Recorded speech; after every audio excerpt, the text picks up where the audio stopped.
My name is Marco Valerio. For 40 years, I have built my life in this city on a simple principle. Respect is earned, not inherited. It's a lesson my father, who arrived from Sicily with a single suitcase and a heart full of hope, drilled into me.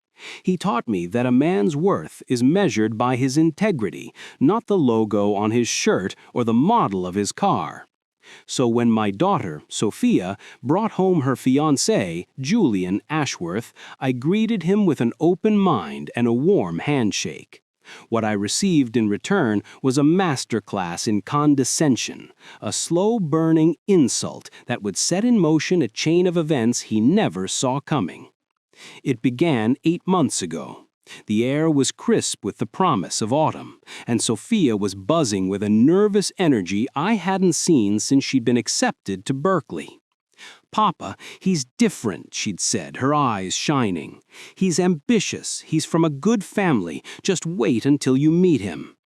I was in my small but thriving garden, my hands buried in the rich, dark soil of our North End neighborhood, when his car purred to a halt at the curb. It was a German sedan, sleek and silver, worth more than my first house. Out stepped Julian Ashworth, looking like he'd stepped from the pages of a catalog for expensive casual wear. His chinos were crisply pressed, his sweater was cashmere, and his shoes were Italian leather that probably cost as much as a month's mortgage. "Mr. Valerio," he said, extending a hand. His grip was firm but brief, as if afraid of contamination. "Sophia's told me so much about you." I could see the rapid, dismissive scan of his surroundings, the well-kept but modest row houses, my faded work pants, the 10-year-old Toyota Camry parked in my driveway. The appraisal was swift and, I could tell, deeply unimpressive. "Come in, Julian," I said, wiping my hands on a rag. "Sophia's just inside." Our living room was warm and lived in, filled with the scent of my wife's rosemary bread baking in the oven. Lucia had passed away 5 years ago, but her presence was in every photograph, every well-loved piece of furniture, every thriving plant. Family photos crowded the mantelpiece, Sophia's graduation from Berkeley being the centerpiece. "Berkeley," Julian remarked, picking up the framed photo. "A fantastic school. That must have been quite a financial undertaking for your family." The phrasing was careful, laced with a presumption of struggle. Sophia, bless her, jumped in quickly. "Papa was amazing. He made it work." What she didn't know, what I had carefully kept from her to ensure she built her own life, was that making it work meant writing a check for the full $350,000 tuition without it making the slightest dent in my financial armor. She believed I had taken out loans, sacrificed and scrimped. She had no idea that Berkeley's annual tuition was less than what Valerio Capital Management earned in an average afternoon. "Sophia worked very hard," I said simply, deflecting the praise back to where it belonged. "Of course," Julian said with a patronizing smile. "Merit-based aid can be such a blessing, can't it?" Sophia's cheeks flushed. There had been no merit aid. She opened her mouth to correct him, but I caught her eye and gave a slight, almost imperceptible shake of my head. "Let him think what he wants," my look said. He was establishing the hierarchy, old money from the Pacific Heights Ashworths versus whatever he thought we were, the working-class Valerios from the North End. "Sophia's family is hosting an engagement party next month," Sophia said, her voice tinged with excitement and anxiety. "Julian's family is hosting an engagement party next month," Sophia said, her voice tinged with excitement and anxiety. "At the Pacific Union Club." Julian nodded, a gesture of supreme confidence. "It's been our family's club for generations. The views are spectacular. It will be the perfect place for our families to acquaint themselves." The pause before "acquaint themselves" was a chasm. He was not just inviting us to a party, he was granting us temporary access to a world he assumed we could never belong to. "That sounds lovely," I said, my voice neutral. It will be, Julian affirmed. Though, Mr. Valerio, Sophia and I have been discussing the wedding, and we have some concerns about the venue you mentioned. Ah, here it was, the first shot across the bow. Papa suggested we look at the Bella Vista Gardens here in the North End, Sophia said softly. It's where Maria and Enzo had their reception. It was beautiful. Julian's face tightened almost imperceptibly. The Bella Vista is charming, I'm sure, for certain types of celebrations, but our guest list will include senior partners from my firm, family friends who are, well, people with certain expectations. We need a venue that appropriately represents the union of our two families. Appropriately, the word hung in the air, heavy with unspoken meaning. He meant a venue that represented his family. Ours was the inconvenient variable in his social equation. I kept my expression placid, a skill honed over decades of high-stakes negotiations, but inside, something cold and hard was beginning to crystallize. I had spent 30 years building Valerio Capital from a one-room advisory firm into a financial empire with tentacles in private equity, commercial real estate, and asset management. I had done it quietly, without fanfare, preferring to let my work speak for itself. Sophia thought I was a mid-level financial planner because I wanted her to find her own path, to succeed on her own terms. But watching this preening, entitled young man dismiss my daughter's happiness for the sake of his social standing was testing the very foundations of my patience. "What did you have in mind?" I asked, my voice deceptively mild. Julian's eyes lit up. The cliffside manor in Carmel is absolutely breathtaking, the kind of place where people like, well, where the ceremony would be more fitting for our combined social circles. People like us, the correction was clumsy, but the intent was clear. He did not see us as part of his us. I simply nodded. "I see." The true nature of the beast revealed itself on a rainy Tuesday evening. I was in my home office, a book-lined sanctuary that doubled as my command center, reviewing a prospectus for a new green energy fund. My phone vibrated. Sophia. "Papa?" Her voice was thin, strained. "Can you come over? Julian and we need to talk to you about something important." A cold knot tightened in my stomach. 20 minutes later, I was in their sleek, modern apartment in Soma, a place I had discreetly purchased through a trust, allowing Sophia to believe she was renting it with her postgraduate income. Julian was pacing. His usually immaculate appearance was slightly disheveled, his tie loose, his hair ruffled. "Mr. Valerio," he began, dispensing with pleasantries. "We need to be direct. We've found the perfect wedding venue, the Orchid Estate in Napa Valley." I knew it. A sprawling, opulent vineyard estate that charged a king's ransom for the privilege of a wedding. It was the playground of tech billionaires and Hollywood elites. "It's incredible, Papa," Sophia said, but her enthusiasm was forced, her smile not reaching her eyes. "I'm sure it is," I said. "And what does incredible translate to in financial terms?" Julian cleared his throat, a sound of practiced gravity. "For the guest list we're planning, around 250 people, the total cost would be approximately $400,000. Sophia visibly paled. I could see the calculations running behind her eyes, the panic at the thought of her father's supposed modest salary being obliterated by a single day's event. "That is a significant amount," I said, keeping my voice level. "Which is precisely why," he continued, as if he were a magnanimous king offering a solution, "I've been thinking of a way to make this equitable for everyone.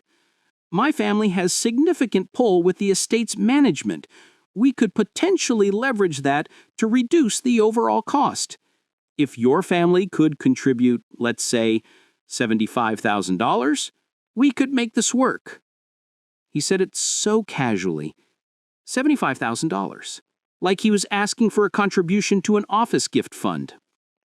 The thing is, he pressed on, sensing my silence, this is a time-sensitive opportunity. The Orchid Estate books up years in advance. If we don't secure the date by the end of this week, we'll lose it. An ultimatum dressed up as a generous offer. A manufactured crisis to force my hand. Sophia found her voice, small and pleading. Papa, you don't have to. Actually, Sophia, I do. Julian interrupted, his tone hardening slightly. My parents have already begun the planning. They've invited the governor, 2 congressmen, the entire senior partnership. This isn't just a wedding, it's a strategic event. Its importance to our future cannot be overstated. Our future. He meant his future. And if we can't make this work? I asked, my gaze fixed on him. Julian's mask of civility slipped for a fraction of a second. The polished young professional was replaced by a petulant, entitled boy. Well, then we'd have to seriously reconsider our timeline. Perhaps postpone until we can find a solution that is more financially feasible for everyone involved. The threat was now naked. $75,000 or no wedding. Sophia's eyes welled with tears. Julian, you can't put my father in this position. I'm being a realist, Sophia, he retorted, his patience wearing thin. Your father is a financial planner. He probably makes, what, $80,000 a year? Asking for a $75,000 contribution is already a significant ask, but I'm trying to be fair, considering the proportional investment. $80,000 a year. The arrogance of his assumption was breathtaking. If only he knew that $75,000 was what Valerio Capital's investment portfolio earned in compound interest between breakfast and lunch. But it wasn't about the money. It was about the principle. He saw my family as a problem to be managed, a deficit to be overcome. We were the charity case he was reluctantly incorporating into his grand design, provided we paid the exorbitant entry fee. I will need some time to consider this, I said, my voice dangerously calm. Of course, Julian said, a triumphant gleam in his eye. He thought he had won, that I was scrambling for a face-saving excuse. But as I said, we need an answer by Friday. The estate won't hold the date. 3 days. He was giving me 72 hours to procure a sum he was sure I didn't have. I left their apartment and sat in my old Camry for a long time, the rain streaking down the windshield. My daughter was being torn apart, forced to choose between her father's imagined financial ruin and her own future happiness, all because her fiancé valued appearances over authenticity.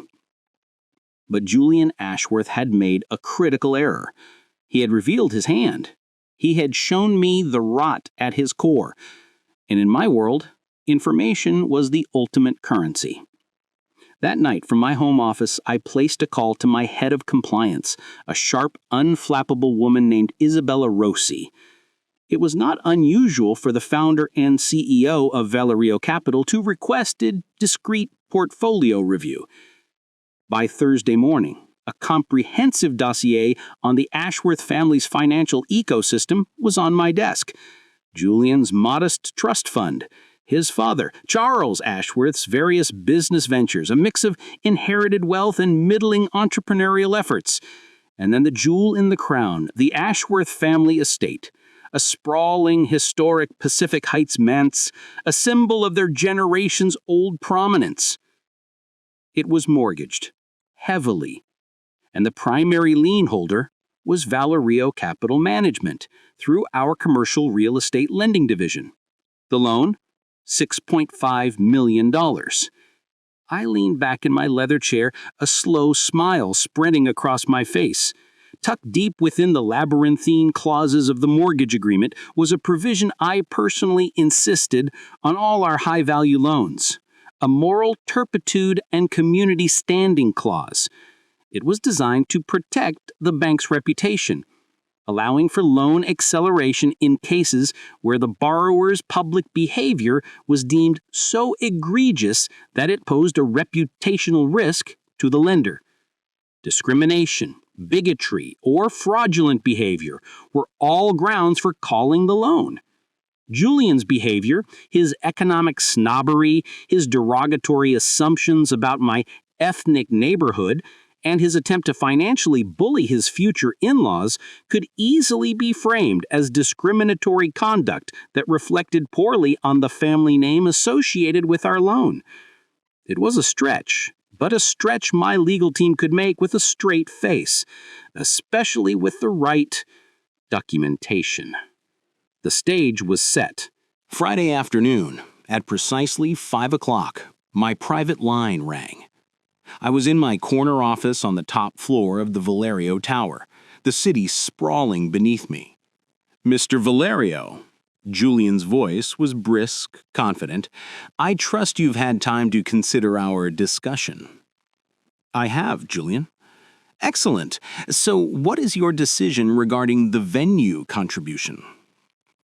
I let the silence hang for a moment, stretching his anticipation. "Julian, before I answer, I have a question for you. You mentioned that this wedding represents the union of our two families. I'm curious, what do you believe my family brings to this partnership?" There was a pause. "Well, Sophia, of course. She's brilliant, beautiful." "Beyond Sophia," I interrupted, my voice like steel. "What do you think the Valerio family contributes?" A longer, more uncertain pause. "I'm not sure I follow." "You've made it abundantly clear that your family offers social connections, financial resources, a certain pedigree. What, in your estimation, do we offer in return?" I could hear the gears grinding in his head, searching for a response that wouldn't reveal his utter contempt. "Every family has its own unique qualities." "Unique qualities such as?" I pressed. "Mr. Valerio," he said, his voice taking on an edge of irritation, "I don't appreciate this line of questioning. The fact is, we are in a time-sensitive situation." "The fact is, Julian, you assumed. You saw my car, my home, my clothes, and you made a snap judgment about my worth. You told my daughter I probably make $80,000 a year. Which bank did you research for that salary estimate?" The silence on the other end was profound. It was a general figure." "You assumed," I repeated, letting the word hang.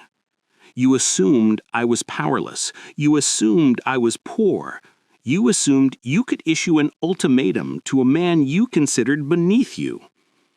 His breathing grew harsh. "Mr. Valerio, if you're unable to contribute, we can discuss other options. Perhaps a more modest venue, something better suited to your family's budget." Better suited. The euphemism was as transparent as glass. "Or," I said, my voice dropping to a near whisper, "we could examine this from a different perspective." "What perspective?" "Tell me about your family's finances, Julian." "Excuse me?" he sputtered. "You felt entitled to dissect mine. Turnabout is fair play, is it not? You're demanding a substantial financial contribution for an event that primarily serves to burnish your social standing. Don't I have a right to know if your family can truly afford their share?" "That is outrageous," he exploded. "My family's financial situation is private. We have holdings, properties." "Mortgaged properties?" I asked softly. The dead silence that followed was more eloquent than any confession. What are you implying?" "I'm not implying anything. I'm asking direct questions about financial stability, just as you did. You see, Julian, you confused my simplicity with poverty. You mistook my lack of interest in ostentation for a lack of means. That was your first mistake."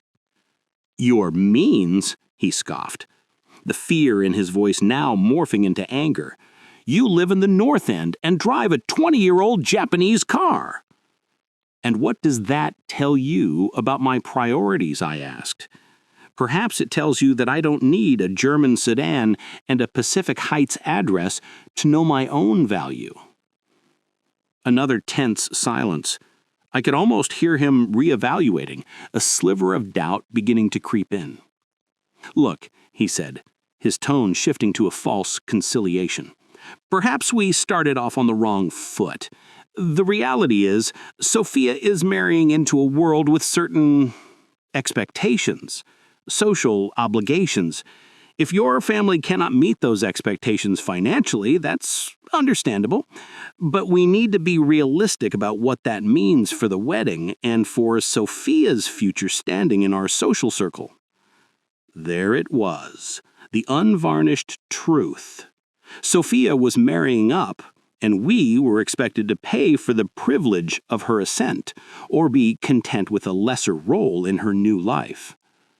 "So," I summarized, "Julian, let me ask you one final question. What do you love about my daughter?" "What?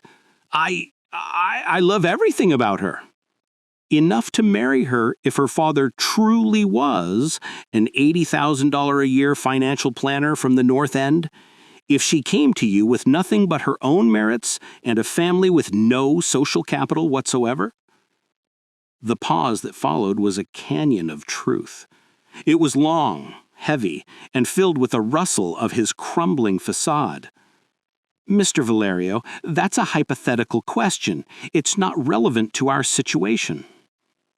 "On the contrary, Julian," I said, my voice cold as granite, "it's the only question that matters." I ended the call and looked at the Ashworth mortgage file on my desk. $6.5 million. The character clause was clearly defined. The legal grounds were established. It was time for Julian Ashworth to learn the true meaning of financial reality. I pressed the intercom. "Isabella, please come in and bring the foreclosure team." The engagement party at the Pacific Union Club was a study in Gilded Age opulence. Men in bespoke suits and women draped in silk moved through rooms adorned with antique art and crystal chandeliers. I arrived in my Camry, handing the keys to a valet who managed to look down his nose at the vehicle without moving a single facial muscle. I found Sophia and Julian surrounded by a coterie of what I assumed were law firm partners, society matrons, and old money heirs. Julian was holding court, his confidence fully restored. He introduced me to his parents, Charles and Eleanor Ashworth. Charles had the firm, meaningless handshake of a man who'd never done a day of manual labor, and Eleanor's smile was so frosty it could have chilled champagne. "Ah, the financier," Charles said, his tone implying the word was in air quotes. "Preston tells me you're in community finance." "Something like that," I replied. Eleanor gave a tight smile. "How industrious of you. It must be challenging dealing with such a diverse clientele." Before I could respond, one of Julian's friends, a man with overly gelled hair, chimed in, "Wait, Valerio? Isn't that the firm with the office next to that amazing Italian bakery in the North End? Best cannoli in the city?" A few people tittered. "Banking and pastries. How authentic," another woman murmured. Sophia's face was a mask of mortification. "Dad has been with his company for 30 years. He's incredibly dedicated." "Loyalty is a rare commodity these days," Charles said, his condescension palpable, "even if the advancement opportunities in that sector are somewhat limited." Julian put a proprietary arm around Sophia. "Mr. Valerio has done well for himself. He managed to get Sophia through Berkeley, after all. Managed to, as if it were a Herculean feat for a mere mortal. Yes, Eleanor added. Sophia mentioned there were scholarships involved. Sophia opened her mouth, but again I gave a slight shake of my head. Let them have their narrative. Education is a priority in our family, I said. Of course, Charles said, turning to the group. We were just discussing the wedding venue. The Orchid Estate is spectacular, but it does require a significant investment from both families. We appreciate the Valerios being willing to stretch themselves. Stretch ourselves. The phrase made us sound like paupers trying on a king's robes for size. One of Eleanor's friends, a woman dripping in pearls and self-importance, leaned in. The Orchid Estate is divine, but if it's too much, I know a lovely community hall in Daly City. They do such charming ethnic weddings. Ethnic weddings. The words were a slap. I felt my calm begin to fracture. The thing is, Julian said, raising his voice slightly to command the group's attention, Sophia's family is facing some financial constraints. We're trying to find a solution that works for everyone. He was publicly humiliating us, making our supposed poverty a topic for cocktail party chatter. Perhaps, Eleanor suggested, you could have a lovely ceremony at their family church, just a simple reception afterward. Sometimes intimate is best.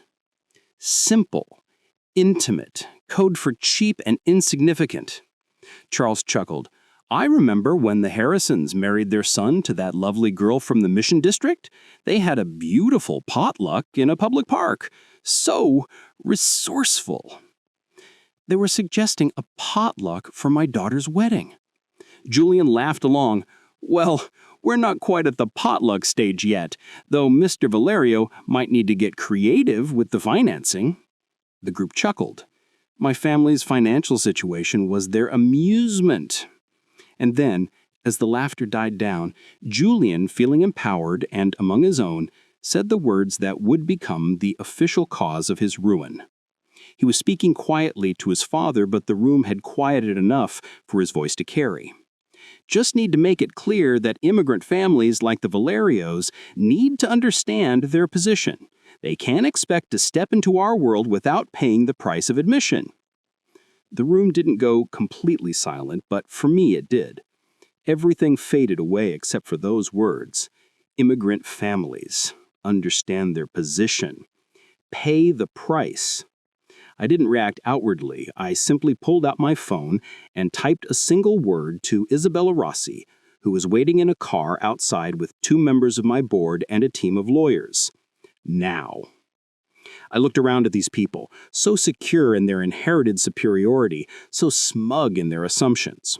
You know, I said, my quiet voice cutting through the murmur, you're absolutely right about one thing. What's that? Charles asked, a smug smile on his face. $75,000 is a great deal of money. Julian's face broke into a triumphant grin. He thought I was capitulating. Especially, I continued, my gaze locking with his, when you're about to lose $6.5 million. The laughter died. Confusion rippled through the group. Dad, Sophia whispered, her eyes wide, what are you talking about? Before I could answer, the main doors of the club opened, and Isabella Rossi strode in, followed by 2 of my most senior board members. She was the picture of professional efficiency, her sharp suit and leather portfolio radiating an authority that instantly commanded attention. She made a beeline for me. Mr. Valerio, she said, her voice clear and carrying, the emergency board meeting is concluded. We have unanimous authorization for the Ashworth account action. Charles Ashworth's face lost its color. Ashworth account? Isabella turned to him, her expression politely neutral. Mr. Charles Ashworth, I'm Isabella Rossi, Chief Operating Officer of Valerio Capital Management. We hold the primary mortgage on your Pacific Heights residence. Eleanor's champagne flute rattled against her saucer. There must be some mistake. No mistake, said David Chen, the chairman of my board. Mr. Valerio, the board has ratified your decision. The account shows clear and documented violations of the moral turpitude clause. Julian looked utterly lost. Mr. Valerio? You said you worked for Valerio Capital. I don't work for Valerio Capital, Julian, I said, my voice calm and steady, filling the now silent room. I own Valerio Capital. The silence was absolute. You could hear a pearl drop. Sophia stared at me as if I had just grown a second head. Papa, what? Valerio Capital Group continued, opening her portfolio. A diversified financial services firm with holdings in private equity, asset management, and commercial lending. Current assets under management, approximately $3.2 billion. Your father founded it 30 years ago with a $15,000 loan from his father. She handed me a document. The Ashworth Estate Mortgage, $6.5 million. Current status in violation of contractual character clauses due to documented discriminatory and exploitative behavior. Julian's face was a ghastly white. Character clauses? Standard in all our high-value loans, Mr. Ashworth, David Chen explained. Bar was agreed to uphold community standards consistent with our corporate values. Public behavior demonstrating bigotry, economic discrimination, or exploitation constitutes grounds for immediate loan acceleration. Charles found his voice, though it was strangled. This is absurd. You can't call a loan over a private conversation. Actually, Isabella said, Mr. Valerio has full discretionary authority, and given the documented statements this evening, derogatory comments about ethnic neighborhoods and weddings, the demand for financial contributions from a family you perceived as economically inferior, and the direct quote about immigrant families needing to understand their position, the board considers this a flagrant violation. The woman who had suggested the ethnic wedding looked as if she might vaporize on the spot. Furthermore, Isabella continued, our review shows that Julian Ashworth's trust fund, valued at $800,000, is also managed through our private wealth division. Julian made a choked sound. Which presents a separate compliance issue, David Chen added. Trust management requires character verification. Mr. Ashworth's behavior raises serious doubts about his fitness to be a beneficiary of a fund managed by our institution. Anna was staring at me. Her shock now mingled with a dawning fierce pride. Papa, is this true? All of it? Sophia, your Berkeley tuition was $350,000, paid in full, no loans. The reason I drive this car and live in that house isn't because I can't afford more. It's because I don't need more to know who I am. Eleanor Ashworth finally spoke, her voice a venomous whisper. You deceived us. You lied to everyone. I deceived no one, I replied, my tone hardening. You deceived yourselves. You saw a man who valued family and simplicity over ostentation, and you assumed he was insignificant. You saw an immigrant son and assumed he was powerless. You judged my worth by the price of my car, and you found me wanting. The only thing I am guilty of is allowing you to reveal the ugliness of your own character. But why? Julian pleaded, desperation cracking his voice. Why would you do this? Because I wanted to see who you really were. I wanted to know if you loved my daughter enough to respect her family, regardless of what you thought our bank account looked like. Instead, I watched you spend 8 months treating us as your social inferiors. I heard you joke about our neighborhood and suggest a potluck for my daughter's wedding. I listened to you demand $75,000 as the price of admission to your world. And tonight, I heard you say that my immigrant family needed to know its place. Charles tried to regain a shred of dignity. Valerio, be reasonable. We can discuss this as businessmen. This is business, Charles. Your family signed a contract. You violated its terms. The loan is now due in full. Isabella handed me another document. Loan acceleration notice. 24-hour demand for full payment. $6.5 million due tomorrow at 5 p.m. "You can't do this," Eleanor cried, her composure shattered. "Mrs. Ashworth," David Chen said coolly, "your family signed the agreement. The clauses are explicit. Your son's behavior tonight, demanding money under false pretenses, making disparaging remarks, treating his future in-laws with contempt based on perceived economic status, violates multiple provisions." Julian turned to Sophia, his eyes wild. "Sophia, please, you can't let him do this. We love each other." "Do we, Julian? Because an hour ago, you were entertaining your friends by talking about how my father couldn't afford our wedding. You told them my family needed to understand our position. What position is that exactly? Beneath you?" It was just banter." "The misunderstanding," Sophia said, her voice gaining strength with every word, "was mine. I thought I had to apologize for my family to be worthy of yours." She turned to me, her eyes shining with unshed tears, but her chin held high. "Papa, how long have you been planning this?" "Since the moment he told me my immigrant family needed to understand its place." Sophia nodded slowly. "And the $75,000 is what Valerio Capital earns in about 90 minutes. She looked around the room, at the faces of the people who had looked down on her father, her heritage. She looked at Julian, who was staring at her with naked panic. "Julian," she said, her voice steady and final, "this engagement is over." She pulled the diamond ring from her finger, a large, flawless stone that probably cost less than the interest on her father's daily earnings, and placed it on a nearby marble-top table. "No," Julian begged. "Sophia, you can't be serious. This is our life." "No, Julian," she replied. "This was my education." Reginald stepped forward, a last futile attempt. "Valerio, surely we can come to an arrangement, a payment plan, something." "The arrangement was the contract you signed. The time for negotiation is over." Isabella produced a thick sheaf of papers. "Formal foreclosure proceedings will commence Monday at 9 a.m. The sheriff's department will serve the papers at your residence." You had this prepared before you even came here?" Charles asked, horrified. "Standard procedure," David Chen said, "when character violations are observed firsthand by senior management." Preston was frantically dialing his phone. "I'm calling our lawyers."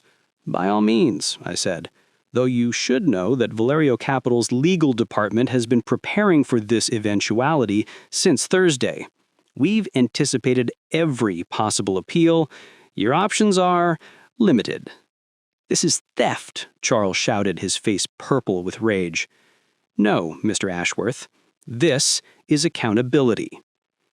The scene that followed was one of utter collapse. The social vultures who had been the Ashworths' friends moments ago now began to discreetly distance themselves, their faces a mixture of shock and a kind of morbid fascination. The mighty had fallen, and they had no interest in being crushed by the rubble. As Sophia and I walked out of the Pacific Union Club, arm in arm, the last thing I heard was Eleanor Ashworth's tearful, hysterical voice. "Charles, do something! Call the bank! Call anyone!" I paused at the door and looked back at them one last time. "Mrs. Ashworth," I said, my voice carrying across the ruined room, "I am the bank." The following weeks were a whirlwind. The story was a sensation. The immigrant billionaire who destroyed the snobbish old money family. The press had a field day. The Ashworths' estate sold at a hurried auction for $5.8 million, leaving them with a significant shortfall and a reputation in tatters. Julian was indeed dismissed from his law firm, the scandal being too great a liability. Sophia, after a period of reflection, emerged stronger and more self-assured than ever before. The experience had stripped away her insecurities. She no longer felt she had to audition for a place in anyone's world. One evening, we were having dinner at Bella Vista Gardens, the very restaurant Julian had scorned. Giovanni, the owner, had prepared a feast, toasting Sophia's lucky escape. "Papa," Sophia said, raising a glass of Chianti, "to new beginnings, and to never having to apologize for who we are." "To new beginnings," I echoed, clinking our glasses against hers. As we drove home through the familiar, warm streets of the North End, past the Valerio Capital branch office that blended seamlessly into the neighborhood, I thought about the lesson the Ashworths had been forced to learn. A lesson my father had taught me decades ago, and one I had now passed on in the most definitive way possible. In the end, wealth isn't about what you have. It's about who you are. And no amount of inherited money can ever buy you class, character, or respect. Those you have to earn.